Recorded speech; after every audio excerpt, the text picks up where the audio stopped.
Hello বন্ধুরা, আগের দিন তো আমি একা একা ডিম পাউরুটি খেয়েছি, তোমরা সবাই দেখেছো। তো তখন তো ডলি ছিল না সেদিনকার। আজকে কি হয়েছে, আজকে সে ডলি আমার হাতে আবার সেই ডিম পাউরুটি খাবে, যেহেতু ডলি আছে। বলছে আগের দিন একা একা বেশ ভালোই করেছো, আজকে দেখি কীরকম হয় খেতে। তো ডলি বলছে এখন ওকে করে খাওয়াতে।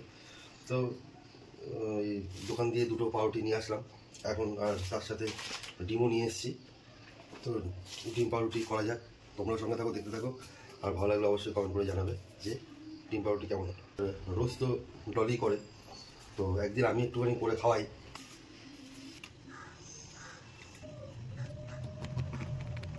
এই আমার দুটো পাউরুটি এরকম করে কেটে নেওয়া হয়ে গেল। এবার এই দুটোকে একটু মানে সেঁকে নেবো। এই যে গ্যাসে তাওয়াটা বসানো রয়েছে, এটা পাল্টে একটু সেঁকে নেবো। পাউরুটিগুলোকে সেঁকে নেওয়া হচ্ছে। পাউরুটি দিয়ে রেখে দিলে তলায় আটকে যায়, সেই জন্য একটুখানি পাউরুটিটা এরকম করে দিয়ে তাওয়াটা এরকম করে একটুখানি গোল গোল একটু ঘোরাতে হয়, তাহলে চারি সাইডে তাপটা লাগে আর কি, পোড়ে না। বুঝতে পেরেছো বলি? না, আগুনটা বাড়ানো চলবে না, আগুনটা একদম লো ফ্লেমে এটাই করতে হবে, কারণ কি তাওয়াটা এমনিতেই হিট হয়ে রয়েছে।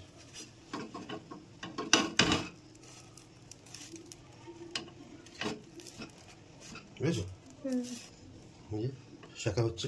ভালোই তো শিখছো তুমি। হ্যাঁ, তো এরকম করেই শিখতে হয়। মাঝে মধ্যে একটুখানি নিয়ে নেবে, যদি বেশি গরম লাগে, হাতেও তো তাপ লাগে, গরমকাল একই, মাঝে মধ্যে একটু খুন্তি দিয়ে শেখে নেবে।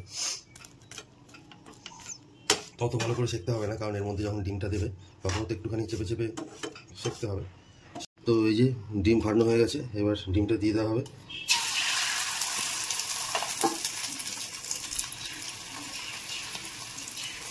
এই যে ডিম দিয়ে দিলাম,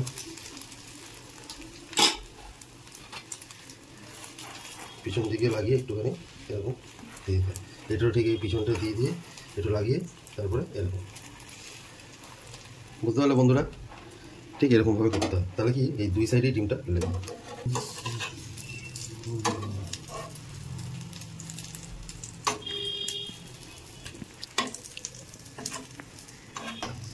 কড়াইতে আবার একটুখানি ডিমটা দিতে হবে। কড়াইতে একটুখানি আবার একটু তেলটা দিয়ে দিই, কড়াইতে আবার এই যে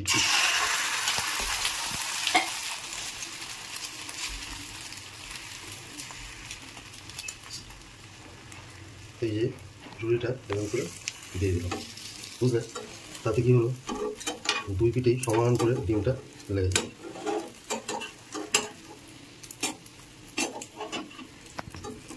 দেখতে পাচ্ছ সাইডে যে ডিমটা এইভাবে লাগিয়ে দেবে সাইডে, তাহলে ডিমের রুটির চার সাইডেই ডিমটা লেগে যাবে।